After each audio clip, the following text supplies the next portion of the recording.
Next he goes to the basement kitchen, where a door opens by itself. Confused, he enters the room and gets startled by a rat. As he tries to leave, suddenly an unseen presence grabs him by the legs and pulls him back. Sammy hears his screaming and goes to the basement, where she finds Dean sitting at the table. When she tries to approach him, his head falls and Sammy screams before puking. Soon the others make it to the basement too, and they agree Sammy doesn't have the strength to do that. In fact, it reminds them of the stories about Lazar's hitman called Valdez. Several years ago, 3 top members of Lazar's gang were captured by the FBI. The night before their trial, they were kept hidden on the top floor of a hotel with agents guarding every corner. The next morning, the FBI stormed in and found their bodies with their heads cut off and no organs. There was no way in or out of the room except for the door on the 23rd floor. Getting worried, they decide to check on the girl and find her well in the room. Rickles is still scared of Valdez and wants to leave, but when he opens the front door, they're shocked to discover another barred gate. Peter tries to push it open to no avail, and this triggers a security system that covers all the windows, meaning the group is now stuck inside. Joey concludes this is a trap and Rickles runs to check on his weapon, only to find it gone. Joey rushes to Abigail and asks if she's seen anybody else besides her and Frank, but Abigail swears she hasn't. She also shares that Frank threatened to harm her, that he said he worked for her dad, and that his real name was Valdez. Afterward, Joey meets with Rickles and they both share what they know, concluding it doesn't make sense.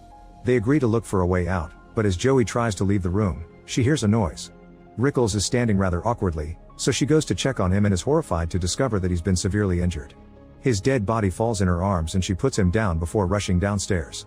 A furious Joey aims her gun at Frank, accusing him of being Valdez and killing Rickles.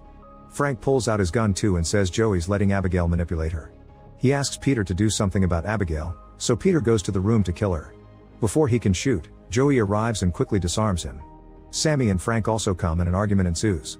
Meanwhile, Abigail easily removes the handcuffs and stands up, using a ballet move to show her true face. She's actually a vampire.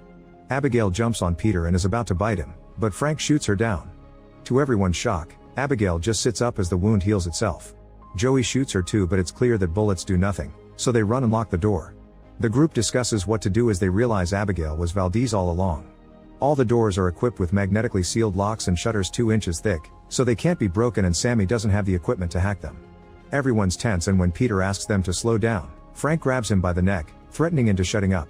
In the end, Frank and Joey grab pool sticks to make steaks while Sammy looks for garlic in the kitchen. Joey doesn't help because she thinks killing Abigail would only make her dad mad at them. Once they're ready, the trio rushes into Abigail's room only to find it empty. Suddenly they hear music, so they go into another room, where they find Abigail dancing with Dean's body.